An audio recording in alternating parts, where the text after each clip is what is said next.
का भारतीय जनता पार्टी की तरफ से और मैं अपनी तरफ से, और आज हम सोलापुर लोकसभा में आज हमारा दिन भर का प्रवास होना है। हम सबको पता है कि बहुत जल्दी अब लोकसभा चुनाव की रणभेरी बजने वाली है। मोदी सरकार के 10 वर्ष और उसके पहले के 10 वर्ष, मैं तो कह तो ये भी सकता हूँ कि आज़ादी से लेकर 2014 तक, और मूल्यांकन का सबसे आदर्श तरीका अगर कोई होगा तो 10 साल मोदी सरकार के, उसके पहले के 10 वर्षों की अगर तुलना की जाए तो मुझे लगता है कि देश की राजनीति के साथ में न्याय होगा। हम गौरवान्वित हैं कि हमारे पास ऐसा नेता है जिसका सिर्फ देश में नहीं पूरी दुनिया में उनकी स्वयं की प्रतिष्ठा है और भारत माता की प्रतिष्ठा को उन्हें ऊंचाई दी है। और उसका आधार अगर कोई है तो वो सिर्फ विकास, और वो भी विरासत के साथ। ये बात मैं फिर से दोहराता हूँ, मोदी सरकार के विकास के मॉडल में विरासत के बगैर वो संभव नहीं है, ऐसा हमारा दृढ़ विश्वास है। विकास में भी हमने एक नई दिशा दी है जिसमें गति भी है और प्रगति भी है। और विरासत के मामले में देश की आजादी के बाद जो दुराग्रह कांग्रेस ने किया या हमारी विरोधी पार्टियों ने किया, उसमें वामपंथी हो, कांग्रेस हो या स्थानिक कोई भी दल हो, उनने सदैव विरासत पर कुठाराघात किया। लेकिन हमने अपने राजनीतिक हितों के लिए कभी समझौता नहीं किया। इसलिए मैं 2 उदाहरण आपको देता हूं। देश के विभाजन के बाद जब जम्मू कश्मीर में एक अलगाववाद की दिशा तय की गई तो डॉक्टर मुखर्जी का पहला बलिदान जम्मू कश्मीर की धरती पर हुआ। और धारा 370 हटाने के लिए तब से लेकर 70 साल तक पार्टी संघर्ष करती रही। और जैसे ही मोदी जी सरकार में आए, हमने धारा 370 से इस देश को मुक्त किया। 70 साल का इंतजार मैं नहीं मानता कि कोई दूसरे राजनीतिक दल ने इतना संघर्ष किया होगा। इसलिए हमने राजनीतिक हितों के लिए कभी समझौता नहीं किया। दूसरा उदाहरण है राम जन्मभूमि का। वो तो 500 वर्ष का संघर्ष है। देश की आजादी के बाद में जो चित्र है वो सबने देखा है, आप सब परिचित हैं।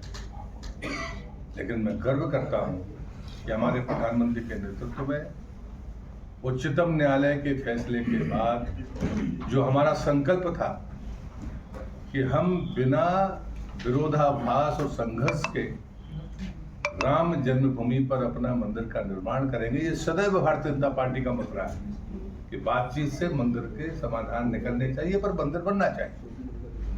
आज वो मूर्त रूप ले चुका है। अगर मैं विकास की बात करता हूं तो विकास में आपके ही क्षेत्र में जितने राजमार्ग बने हैं, 10 साल क्या, मैं समझता हूं आजादी से लेकर तब तक नहीं होगा। हम सब की जितनी आस्था का केंद्र है, ये वास्तव में धार्मिक राजधानी है, सिर्फ महाराष्ट्र की नहीं, अन्य आसपास के जो राज्य हैं उन राज्यों से लोग यहाँ तक आते हैं। सोलापुर से तुलजापुर, सोलापुर से अक्कलकोट, अक्कलकोट से गाड़गापुर, सोलापुर से पंढरपुर, ये सभी में ये जो कनेक्टिविटी है ये सिर्फ पंढरपुर भर के लिए नहीं है। जो भी श्रद्धालु यहाँ से आता है उसके लिए ये कनेक्टिविटी है।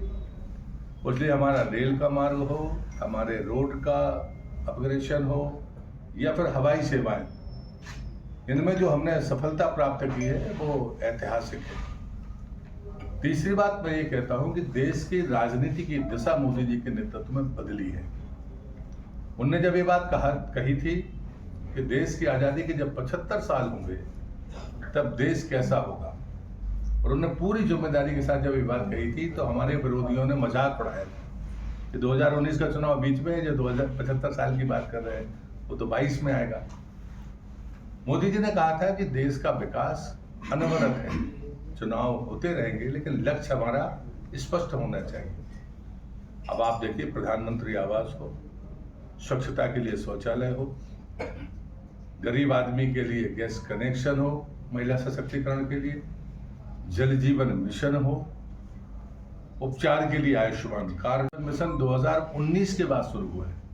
और एक आंकड़ा मैं जरूर दे रहा हूँ, शायद वो आपको भी अच्छा लगेगा, कि जब जल जीवन मिशन इस देश में शुरू हुआ था 2019 में, तब महाराष्ट्र में खासकर इस जिले में जो सबसे अच्छी स्थिति देश के भीतर महाराष्ट्र की थी, और राज्य का एवरेज 33% था, लेकिन आपके सोलापुर डिस्ट्रिक्ट का एवरेज 37% था। मुझे आज कहते हुए खुशी है, आप भी जल जीवन मिशन का पोर्टल खोलकर देख सकते हैं, आपका अचीवमेंट 97% है। राज्य में ये 76% है, लेकिन सोलापुर का अचीवमेंट 97% है। चाहे जल प्रबंधन पीने का हो या जल प्रबंधन सिंचाई का हो, दोनों में जो ऊंचाइयां ली हैं, और देश की आज़ादी के 75 वर्ष में जो अमृत सरोवर का निर्माण हुआ है, आपके यहाँ तो रिनोवेशन भी हुए, तो मुझे लगता है ये बहुत बड़ा काम है।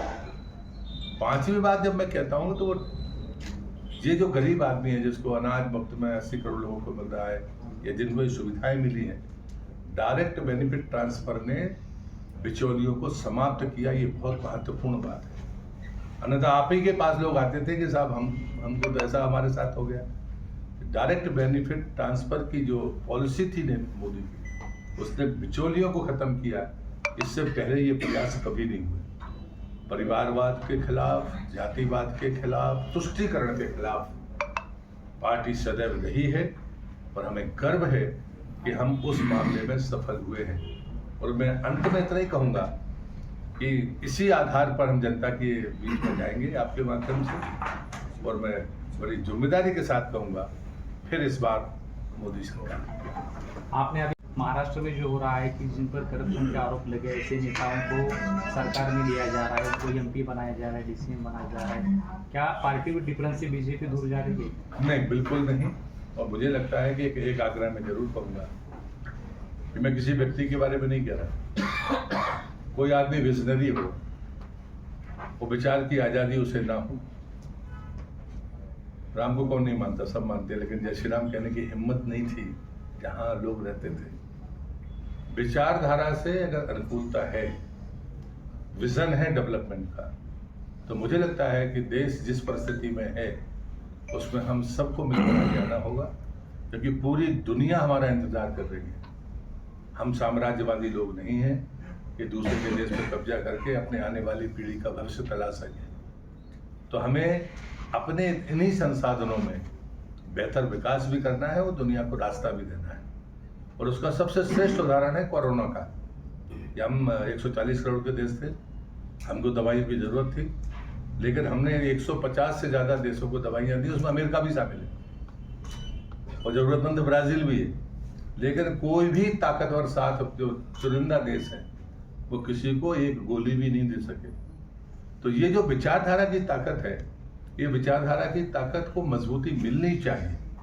आप विश्वास करिए कि पार्टी विद डिफरेंस पार्टी का बना रहेगा। हमारा कार्यकर्ता संघर्ष से पैदा हुआ कार्यकर्ता है, लेकिन कोई अच्छे लोग हमारे साथ आए। पार्टी ने तय किया है कि जो लोग विचारधारा से सहमत हो हमारे साथ आते हैं, तो मुझे लगता है कि आगे बढ़ेंगे। नहीं, भोपाल में जब प्रधानमंत्री ने कहा था कि नेशनल एनसीपी करप्शन पार्टी है, तब अजित पवार ज्वाइन हुए। जब श्वेत पत्रिका निकली तब आदर्श का उल्लेख अशोक चौहान ज्वाइन हुए। मुझे लगता है कि इस डिबेट में मुझे जाने की जरूरत नहीं। मैंने अपनी बात कही है कि अगर किसी के पास में डेवलपमेंट का विजन है, हमारी विचारधारा को स्वीकार करता है, तो हमारे आध्यात्म में प्रायश्चित की पर्याप्त व्यवस्था है। सर तो मंडप में बैठे हो सर, कहीं ऐसा तो नहीं जो पिछले पहले शाइनिंग इंडिया जा रही थी और उसका सेटबैक मिला था, वैसे ही नहीं जा रही है? आपको क्या लगता है, डिफरेंस है दोनों में? इतनी सारी बातें करने के बाद ये जो सवाल आप कर रहे हो, हमारा लक्ष्य है 400 पार का। वो ठीक है, लेकिन एक्सपीरियंस पहला है ना वो। जी नहीं। शाइनिंग इंडिया किया था आपने। पिछले दो एक्सपीरियंस की भी चिंता करो। हमने नहीं, बीजेपी ने शाइनिंग इंडिया का भी किया था। डिबेट नहीं सुनना पड़ेगा। हाँ बिल्कुल, बोलिए ना। हमने पिछली बार 300 पार का नारा दिया था, 303 आए ना, इसको भी याद रखो।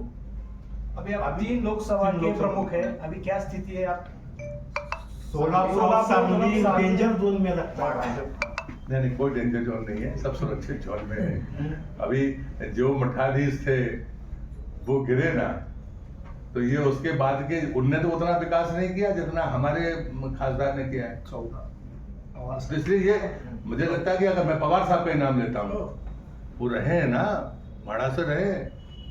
और आप आज के डेवलपमेंट के बारे में देखिए तो मुझे लगता है कि मैं कहूंगा कि खाली पानी पर जितने काम और रोड पर हुए हैं माडा में, देश की आजादी के बाद ताकतवर नेता होने के बाद भी नहीं हुए, ये मैं कह सकता हूँ। सोलापुर में उम्मीदवार बदलना पड़ रहा है।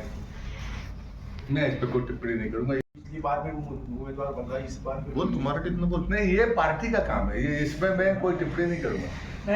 माडा में आपके सोलापुर कैंडिडेट जो है एससी का सर, माडा में जो आपके कैंडिडेट सोलापुर एससी का रिजर्व है, लेकिन इधर नॉन एससी कैंडिडेट जो टेक्निकली एससी है, इनको ही उम्मीदवार किया जा रहा है इस साल और पिछले साल।